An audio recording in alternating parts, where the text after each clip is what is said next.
ये हवेली राजा महाराजा के समय में बनाई हुई थी, लेकिन पिछले 18 सालों से इस हवेली में आज तक कोई भी रहने के लिए नहीं आया है। इच्छा होने पर भी इस हवेली में कोई भी नहीं रह पा रहा था, क्योंकि लोगों का कहना थी कि इस हवेली में भूत प्रेत का साया है।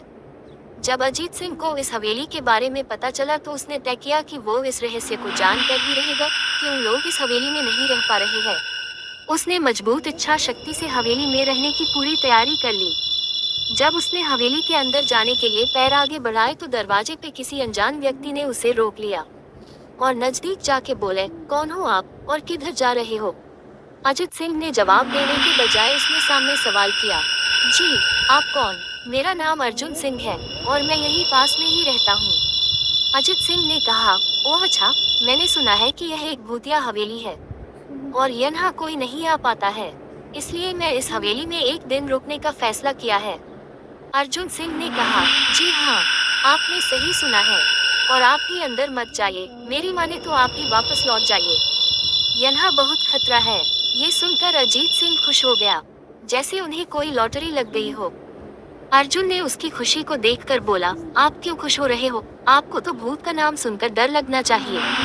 शायद आपको पता नहीं होगा कि मैं भूत प्रेत में काफी दिलचस्पी रखता हूँ। अगर इस हवेली में भूत है तो मैं अंदर जरूर जाऊंगा और सारी सच्चाई का पता भी लगाऊंगा। इतना कहकर अजीत सिंह उस हवेली में चले गए। अंदर जाके अजित ने अपनी बैग को साइड में रखा और हवेली के चारों ओर देखने लगा। सारे रूम भी चेक कर लिए। बाद में ड्राइंग रूम में आके सोफे पर बैठ गया। उसने वहां बैठकर दारू के 2-4 पैक भी पिए। वहीं अचानक उस रूम में लाइट का एक बल्ब चालू बंद होने लगी, लेकिन अजीत ने उस पर ध्यान नहीं दिया। थोड़ी देर बाद दूसरा बल्ब चालू बंद होने लगा, फिर तो हवेली की सारी लाइट चालू बंद होने लगी। ये सब देखकर अजीत अपनी जगह पे खड़ा हो गया और संपूर्ण सावचेत हो गया। अचानक उसके सामने एक छोटा टेबल हवा में उड़ने लगा, करीबन 6 फुट हवा में ऊपर जाके गोल गोल घूमने लगा और बाद में अजीत की ओर तेजी से आने लगा। दूसरे दिन सुबह जब अजीत को सही सलामत हवेली से बाहर आते देख अर्जुन को आश्चर्य हुआ। अर्जुन ने अजित से पूछा, तुम कैसे जिंदा हो?